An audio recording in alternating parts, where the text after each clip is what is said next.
So in this week's tutorial, we're looking at doing a banana soap. Now this is going to be banana flavoured and also using banana skin as a protein within the soap to give it a little bit more luxury and lather, but we'll come on to that one in a minute. Basically, I'm looking at this as like a cross section of a banana. So it's going to be round and it's going to have a yellow skin with the flesh on the inside.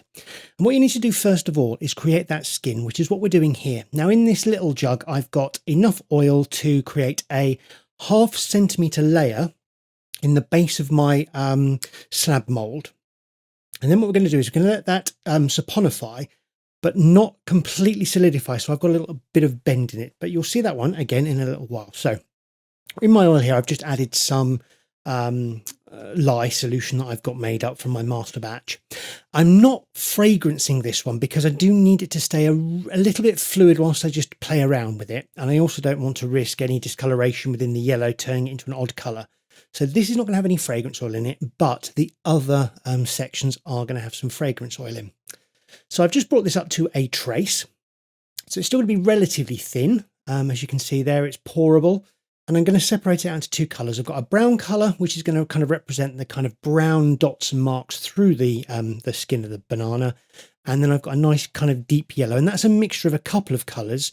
You've got a kind of really bright yellow. And then you've also got a little bit of yellow oxide in there just to tone it down a little bit without it becoming kind of a real dull yellow. I still want to keep that brightness.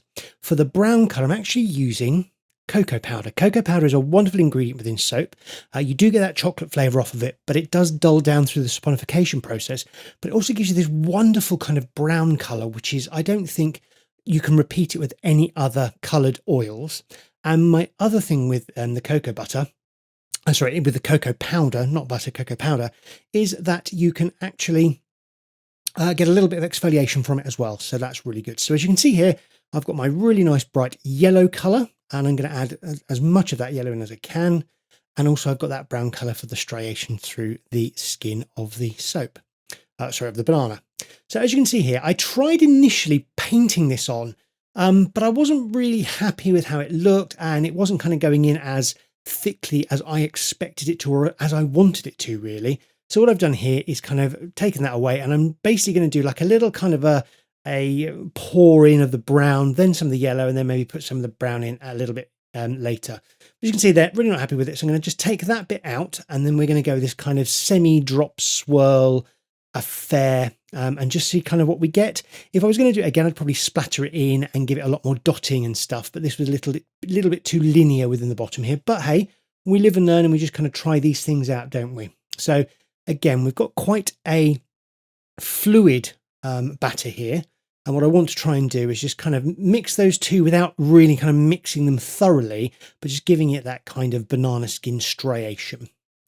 So we've got our lovely yellow colour in here, and then let's just pour this in and give ourselves a little bit of help by pouring around the little bits we've just put in there. As you can see there, we're just trying to kind of pour in and around it so that we're not really making a massive mess of the whole brown thing. We do want it to be two separate colours. So as you can see there, I'm just pouring around the yellow. Got a really nice bright colour in this one. And because we haven't got any white in here, I am going to C-pop this once I've done with it. And what I do with that is I set the temperature a little bit higher on the C-pop with something like this, purely because this amount of soap doesn't always have enough residual heat through saponification to actually force it through gel. It's the same as if you're doing single bars of soap. They often don't have enough mass within them to keep the temperature high enough to gel it. So what I do is I take the temperature in the oven up a little bit higher. Now mine goes either 100 to 130 or 40. So I go to 100, but I hold the temperature in the oven for about 15 minutes whilst I'm waiting for this just to kind of solidify. And then what I'll do is I'll open it, pop this into it, and let that kind of just come down to temperature with the oven, so it forces it through gel. And on the next day, you can see I've taken this out of the mould, and I'm just using the mould that it's going to sit in to start forming it. Now, if you're just going to bend this straight away, it's going to break. So what you want to do is just kind of, it's still quite malleable. And what I'm just trying to do here is allow this to kind of form over the mould I'm about to use, and really just allow that to kind of start to mould it around and give it the shape that I'm looking for. and then I can kind of reduce the amount of space that takes up, bring the circle in, and then eventually get it to sit within the mould. So as you can see here, I'm going to speed it up a little bit. I'm just really just using that mould to give it some form and just to allow it to kind of bend. And then what I'm going to do is just roll it with a rolling pin, which is you're going to thin it out a little bit. Also going to bring it back together and just allow it to kind of form and fold in. And the last little bit of this, because it was quite a tricky one, I actually didn't get it on camera. It's off camera, but essentially all you're doing is using something like these tools, these round tools, to give it that shape and just get it to conform to the shape that you want it to conform to.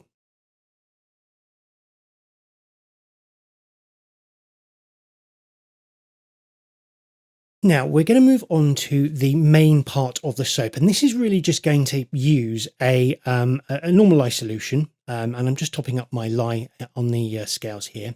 So we're going to make a normal lye solution, but what I'm going to do is in the pot that you can just see there on the right hand side, that is actually banana skin, and what I've done is taken that banana skin and just popped it into the oven to dry it out. So it's dry banana skin that has apparently very similar properties to silk. If you put silk into a bar of soap, you get this really lovely silky feel, and banana skin is supposed to add the same luxurious feel to it. So in for a penny, in for a pound, I've got some banana skin there that we're going to try. So in order the way you make a kind of like a protein rich lye solution. Now the proteins and the peptides that we have in the banana skin we need to release, and in order to do that we need to use the base solution of the lye plus the heat in order to break down those banana skins and release everything into the lye.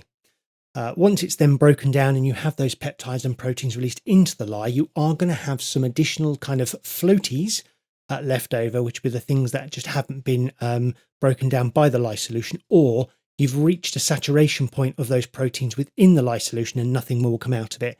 As I'm not sure how much banana I need to use in this amount, I'm going to put more than I think I need, which means there is going to be some stuff in there that I'm going to need to drain out. So we've got our lye solution, we've got our lye here, and we're just going to make sure I've got the right amount of lye. I have shown before that actually the amounts of lye can be a little bit off, not too much, but if you're looking at kind of 1 or 2 points of a gram, you'll be absolutely fine as long as you're not kind of going significantly over the weight, which is why I'm just making sure I've got an exact measurement there. And like any lye safety and any lye solution that you are making, please make sure that you add the lye or the sodium hydroxide pearls, crystals, or flakes that you're using into the water and never the other way around.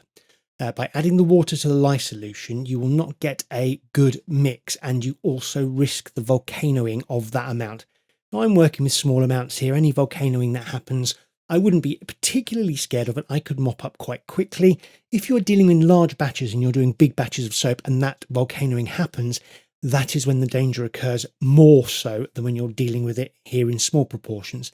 So if you always treat your lye with respect and always follow proper lye safety precautions and wear the appropriate PPE, you will be safe doing it in small amounts like this, and also when you scale up to doing large amounts. So we've got our banana skin here, and as you can see, it's just dried banana skin. That's all it is. I popped it in the oven and just made sure that it was relatively dry. And then what I'm going to do is crush up a few bits of this banana skin. It's probably less than a quarter of a banana skin going in there. So we're going to pop that into there, and we're going to give it a stir, which would be a stir or a swirl. So it's a stir. And what we'll do here is we just kind of get that going. Now, as you can see, this has created a really dark lye solution.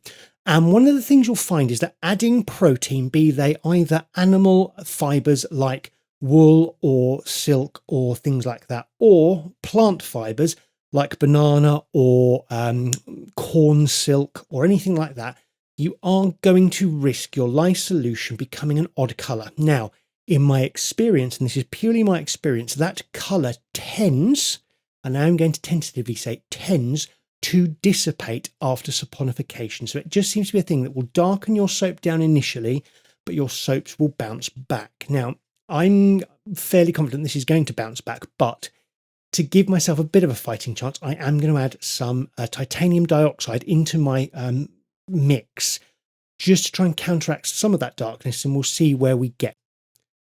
Now, in order to create this banana kind of feel, I want to have plain batter with like a dotted section in the middle, which is going to look like that kind of banana seedy bit in the center. So what I've got here is some, this is just some acetate film, and you can buy this on rolls and you get it from places like Amazon and stuff like that. It is roughly the length of my mould plus a wee bit. And then what I'm going to do is I'm going to use that as a guide to pour the exfoliating center into my mould through the other batter, and it's going to give me that kind of centered style of exfoliating bit with non-exfoliating stuff around the outside of it.